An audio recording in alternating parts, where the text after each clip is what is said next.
Hello, my name is Aquila Bia. I am a student in Professor Virginia McGinn's Human Resources Management class. I am speaking to you as a representative of Northside Hospital, the Atlanta campus here in Georgia. Hello. I wanted to talk to you about assessment of training needs for Northside Hospital. When we are hiring our staff, we have training needs that need to be developed, they need to be cultured, they need to be assessed.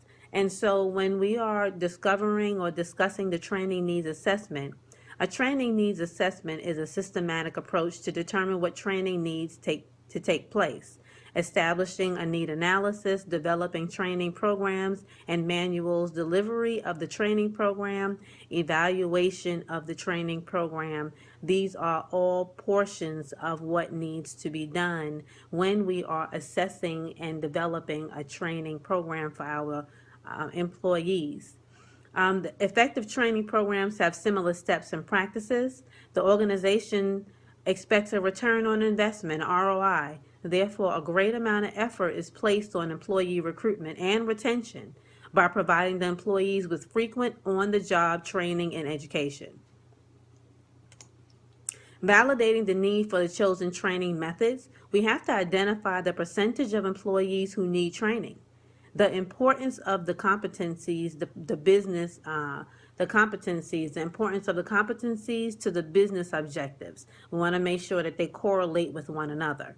Identifying the need and the importance will allow us as Northside Hospital to identify the training priorities.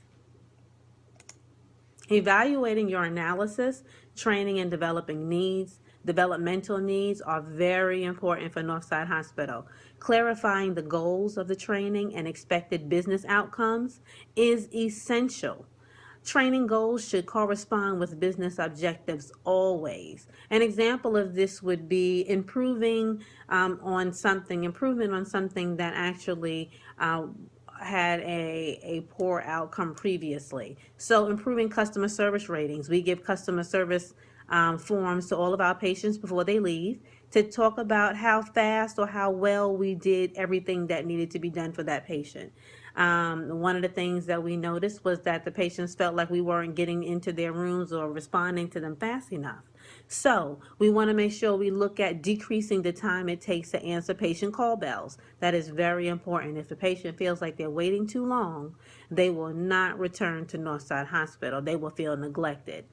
So we want to make sure we evaluate and analyze the training and development needs. Discussing potential barriers to learning and training. Poor quality of the organization's training processes and programs is one of the barriers to training. Another one is poor post-learning feedback from the manager. If the manager never tells the employee what is wrong or what they're doing wrong, how can that employee look to get better and do better and grow?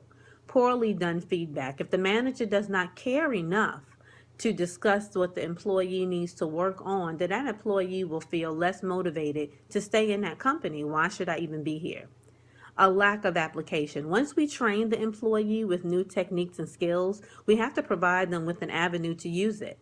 And so if they don't have an avenue to use these skills, a lack of application, they will once again feel less motivated and will find a reason to say, why am I even here? Discuss how to evaluate the training program is important for us. It measures what we do, how well we've done it, and it gives ourselves and gives our company and our organization feedback. So we want to make sure we give actionable feedback. And so sometimes you say, well, what is actionable feedback? Feedback that has a tentative timeline and feedback that a employee can understand and can use to better themselves as they move forward. Use milestones and benchmarks. Milestones and benchmarks are just ways to measure that employee before they get to a certain point. So performance reviews are done annually and semi-annually, but we want to give that employee some feedback monthly. We want to give that employee some feedback bi-weekly. And they can have that. We are managers on the spot. We see that employee pretty frequently, and we can kindly give them suggestions so that they can continue to do better. So by the time they reach their performance review, they have a wonderful one. It's something that they can look forward to, and hopefully to acquire their full merit raise. Once we do all that, we want to anticipate the budget for training for the year. We want to look at what did we put out for this program? What is our return on investment for this program? What are we getting back? The cost associated with the training methods, we want to look at that. We as the organization look at the impact on the business. How training will address the performance gap, because there is a gap in between doing well and learning and applying it, and then reevaluating our processes and how well we're doing with that training. Cost factors include training time, content development time, evaluations, training delivery method, lost productivity, and time spent in training.